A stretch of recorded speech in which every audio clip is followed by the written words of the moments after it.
Paz, irmãos, louvado seja Deus, mais uma quarta-feira, janeiro acabando aí, graças a Deus por tudo que Ele tem feito em nossa vida, né?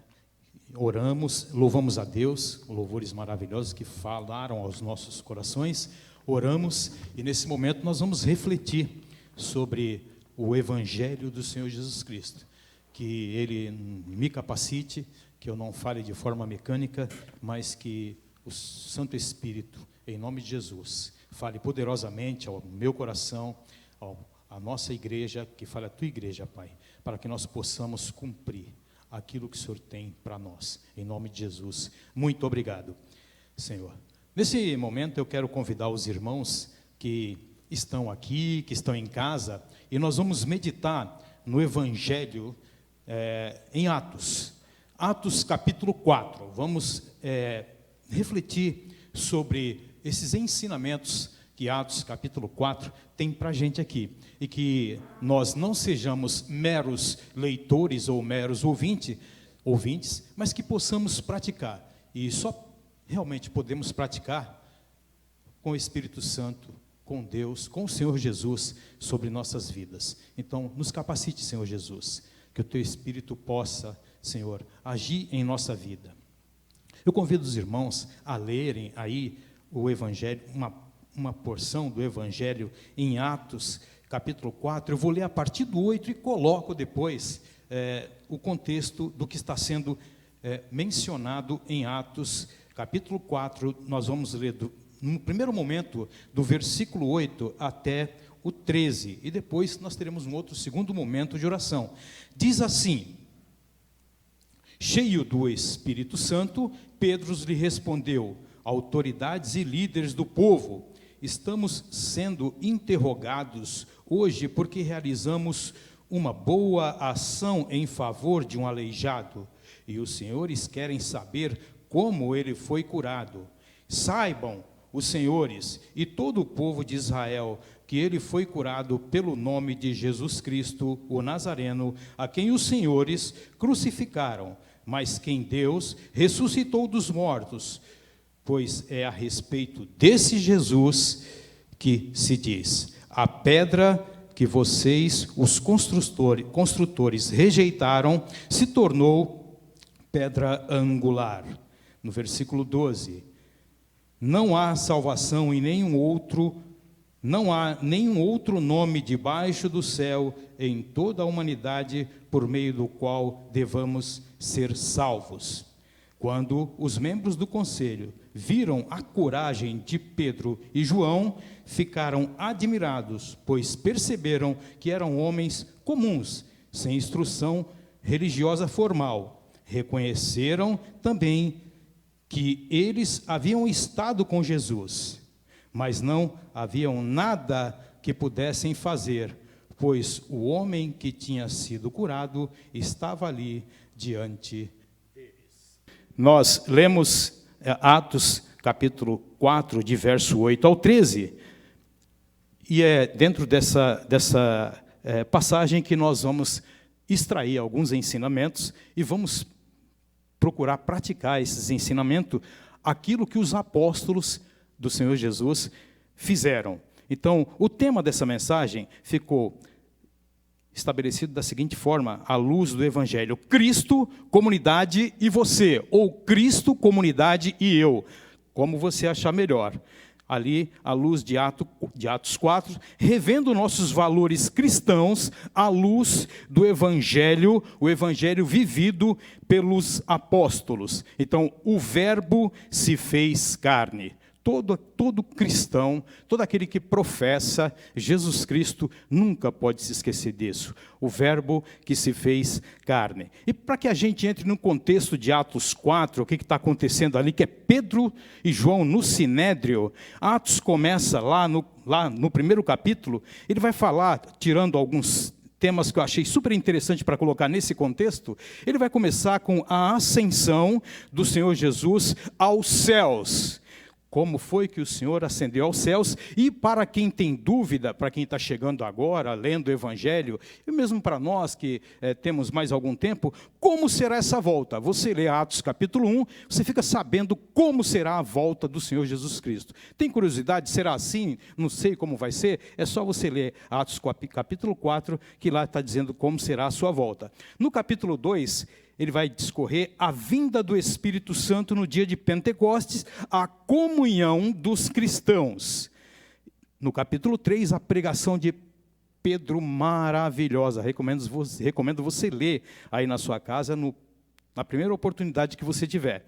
E no capítulo 4, Pedro e João no Sinédrio, perante o Sinédrio. E já fica uma pergunta para a gente. Qual é o nosso sinédrio hoje? A quem nós respondemos hoje? Então, rever esses valores cristãos à luz dos apóstolos. Atos, escrito por Lucas, tem uma curiosidade bastante interessante, meus irmãos. Nós temos os relatos de Pedro e os relatos de Paulo, para que a gente coloque no contexto. E aí tem uma curiosidade bastante interessante. Paulo não conheceu Jesus. Paulo, vou falar bem devagar para que você compreenda. Paulo conheceu Cristo, o Cristo ressurreto, numa revelação. Então, Jesus, quem conheceu Jesus foi Pedro. Pedro e outros tantos. Mas agora eu quero mencionar sobre a questão de Cristo, que Paulo conheceu por uma revelação, e é Jesus, o Cristo que Pedro conviveu com Jesus. Então, a humanidade de Jesus, Pedro conheceu. Paulo não conheceu a humanidade de Jesus ali no tete a tete, frente a frente. Então, o que está acontecendo aí? Nós vamos ver um embate agora entre a atitude dos apóstolos e a atitude dos líderes. No capítulo 3, lá, o que está falando do capítulo 4 é referente ao 3, que diz lá que Pedro realiza, no capítulo 3, realiza a cura de um mendigo. E ele, no capítulo 4, agora vai discorrer o que aconteceu, porque em função dessa cura, o que aconteceu? A gente tem que lembrar o seguinte: Cristo morreu pelos nossos pecados, foi sepultado e ressuscitou. É esse Cristo a quem servimos, é esse Cristo a quem adoramos, é esse Cristo em que cremos, é esse Cristo em que pregamos. E o Jesus histórico que Pedro menciona. O Jesus histórico para que a gente possa agir conforme o Jesus histórico. O Jesus Cristo ressurreto, que nós cremos e que nós proclamamos e mencionamos. E a gente volta um pouquinho lá e fala de Jesus. Obrigado, meu irmão querido, isso é diaconia, né? Obrigado. E aí, essas atitudes dos discípulos, exatamente atitudes que eles viram e presenciaram Cristo fazendo. Jesus em ação. Nós vivemos uma esperança, essa esperança de estarmos com Jesus, com Ele no paraíso. Porém, nós temos essa esperança e a gente não pode esquecer da ação. Nossa ação aqui, enquanto igreja, enquanto comunidade de Cristo.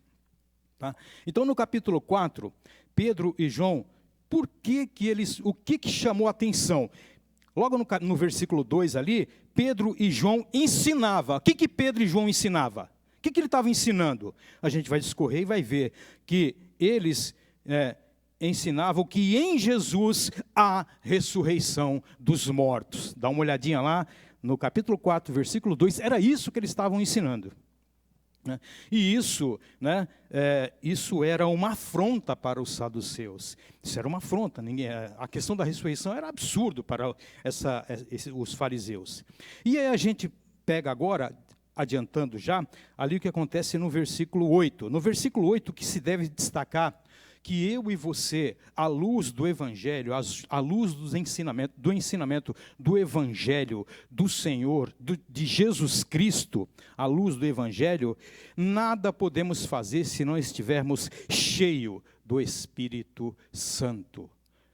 Em tudo que vamos fazer, precisamos estar cheio do Espírito Santo. O nosso eu, a nossa bagagem humana, ela sempre tem tendências. Mas uma vez que nós estamos cheios do Espírito Santo, a palavra já diz, cheio do Espírito Santo. O Espírito Santo, o Deus em ação, agindo através de nós em qualquer e em toda circunstância. E em 9, o que acontece? Ele vai mencionar exatamente esse ato de bondade que você vai acompanhando aí.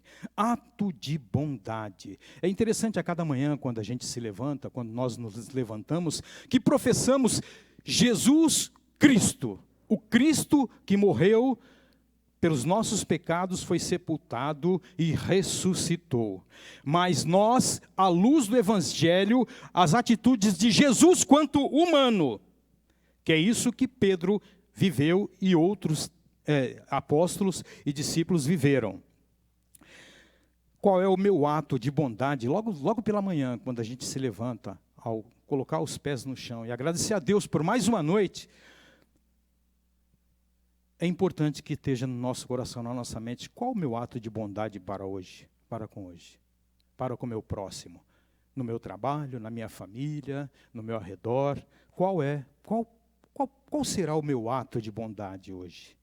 É importante pedir a Deus sabedoria, entendimento, para que a gente possa realizar esse ato de bondade a cada dia na nossa vida, a cada manhã esteja presente em nossa vida essa vontade de praticar esse ato de bondade. No versículo 10, a ação de Jesus através de mim e através de você. Pedro vai enfatizar a ação de Jesus através deles, através dos apóstolos, e hoje para nós, qual a ação de Jesus em mim? Esse evangelho de esperança que nós temos no Cristo, no Jesus Cristo, e a ação do Jesus humano, o que Jesus fez. Se nós estamos aqui como comunidade, eu sei que foi pago um alto preço, como foi cantado, para que contigo eu fosse um, é agora. É esse agir agora. Lá na frente, o Cristo ressurreto já me prometeu, já me garantiu e já pagou o alto preço por mim. Agora, Jesus histórico, o que ele fazia, o que ele fez, o que o Evangelho diz que ele fez, o que os discípulos estavam fazendo. E aí no versículo 11, o que Pedro sabe e viu, ele está mencionando o que ele sabe e o que ele viu sobre Jesus. Jesus não somente falava e ensinava, mas ele praticava. Essa é a nossa função, né, como igreja de Cristo. Anunciar e praticar a palavra do Senhor. Praticamos? Sim, mas dá para melhorar muito, eu tenho certeza disso. E no versículo 12, ele vai falar da salvação em Jesus Cristo. Salvação dos ensinos. Que salvação? A gente pode discorrer muito sobre salvação, mas essa salvação que eu entendo aqui no Evangelho, essa salvação que ele nos salve dos ensinos desse mundo, do que esse status quo ensina, né? E já é mencionado pelo próprio Paulo, não nos conformemos com esse mundo, né? Com a forma de pensar desse mundo, que a gente não possa ser conformado ou estar em conformidade com o status quo desse mundo. Então, no versículo 13, vendo a coragem, olha só, você tem a atitude dos discípulos e veja o impacto causado aí no versículo 13, vendo a coragem de Pedro e João. Ou seja, eles têm a marca de Cristo, ele tem a marca de Jesus, o Cristo. Qual é a nossa marca? a marca como igreja de Cristo em que o mundo tem visto. A marca de Jesus, o Cristo. Jesus, Cristo, os dois. Jesus, o homem, Cristo, o Salvador, o Messias. Esse que nós temos a esperança de com Ele estar na eternidade. E o Jesus histórico. O Jesus que agiu. Essa é a nossa referência. O Jesus histórico que agiu ali em Pedro, Jesus histórico que eles conviveram, e Jesus Cristo, que é o mesmo, mas só para diferenciar essa questão do Cristo em que nós temos a garantia de salvação, de vida eterna, mas nós estamos aqui agora para agir aqui agora em nossa comunidade. É por isso que estamos aqui. Deus tem um plano para nós, nós fazemos parte desse plano de Deus. Então cabe a gente falar, Senhor, vamos lá, estou aqui, eis-me aqui. E aí eu quero mencionar que essa comunidade, nós como comunidade, eu e você, Cristo em nós, essa mente de Cristo. E aí você pode refletir, marque aí, faça uma anotação em 1 Coríntios 2,16, que é essa mente de Cristo. Quando eu tenho a mente de Cristo, quando a minha comunidade tem a mente de Cristo, aí sim, aí nós somos uma igreja diferenciada. Amém? E aí, dentro disso, a gente já caminhando para o final, nós vamos ver agora o que diz lá no versículo, eu queria ler o 29, mas eu convido você a abrir a partir do 29, o tempo está passando aqui, mas no 29, ali a partir do versículo 29, que eu vou ler aqui, bem rápido aqui, diz assim, é a oração dos discípulos. Será que a nossa oração tem sido dessa maneira? Olha como é que os discípulos oravam. Diz assim, e agora, Senhor, ouve as ameaças deles e concede aos teus servos coragem para anunciar a tua palavra. Estende a tua mão com poder para curar, e que sinais e maravilhas sejam realizados por meio do nome do teu santo servo Jesus. Depois dessa oração, o lugar onde estavam reunidos tremeu, e todos ficaram cheios do Espírito Santo e pregavam corajosamente a palavra de Deus. Isso impactou aos líderes que estavam interrogando Pedro e João ali no Sinédrio. Eles puderam observar, né, essa coragem de Pedro e de Paulo. Eles tinham essa coragem porque tem a marca de Cristo. Nós oramos a Deus pedindo coragem. Coragem para agir. Esperança nós temos em Cristo sobre nossa salvação. E a coragem para agir à luz dos ensinamentos do Senhor Jesus. Dos apóstolos que com Ele conviveram. E viram Ele realizar. Esta é a coragem que impacta o outro. Nós realizando aquilo que Deus estabeleceu para a gente. Para mim e para você.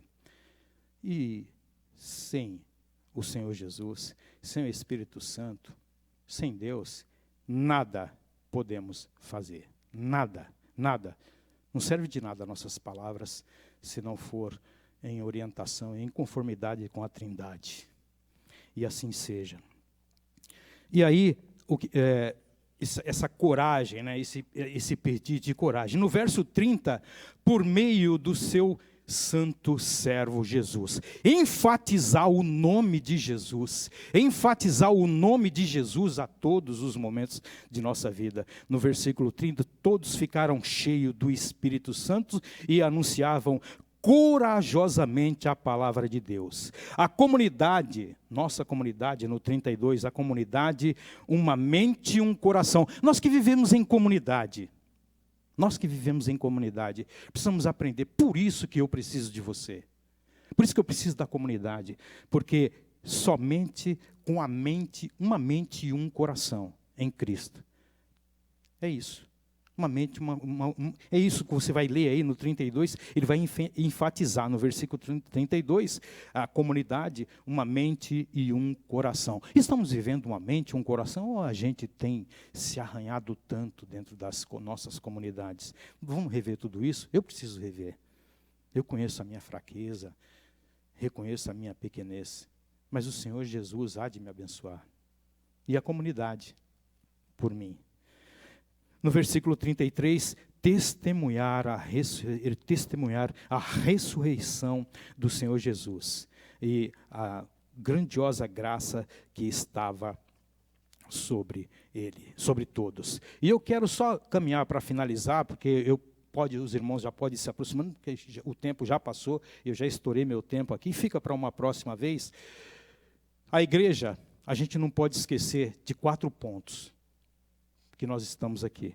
Foi mencionado lá em Apocalipse sobre guerra. Então estamos aqui, como seres humanos, para orar, interceder e agir por conta da guerra. O que nós podemos agir em função da guerra? Em função da fome, lá em Apocalipse vai falar isso. Como vamos agir em função da fome? Para mitigar a fome, para mitigar os impactos de guerra que estão acontecendo. Pestes, Apocalipse diz isso. E finalmente morte. Igreja de Cristo, nós, comunidade de Cristo, estamos aqui para cuidar um do outro. Eu preciso ser cuidado. Nós precisamos ser cuidados. E não há lugar melhor do que a comunidade de Cristo. Então, que nós possamos estar engajados em observar, nesse mundo, guerras, fomes, peste e guerra. O que nós podemos fazer para minimizar isso? Que o Senhor Jesus nos abençoe, nos capacite a cada dia para sermos cristãos com a marca de Cristo e impacte a toda a nossa comunidade e aqueles que nos rodeiam. Muito obrigado, Jesus. Nós te agradecemos por esse dia. Muito obrigado. Me ensina, Senhor, a amar mais o meu próximo. Me ensina a ser mais útil na comunidade, a ser um instrumento aferido, Senhor, em tuas mãos. Obrigado, meu Deus, pela minha comunidade, pelos meus irmãos. Obrigado pela minha vida. Obrigado pela sua grande salvação. Em nome de Jesus.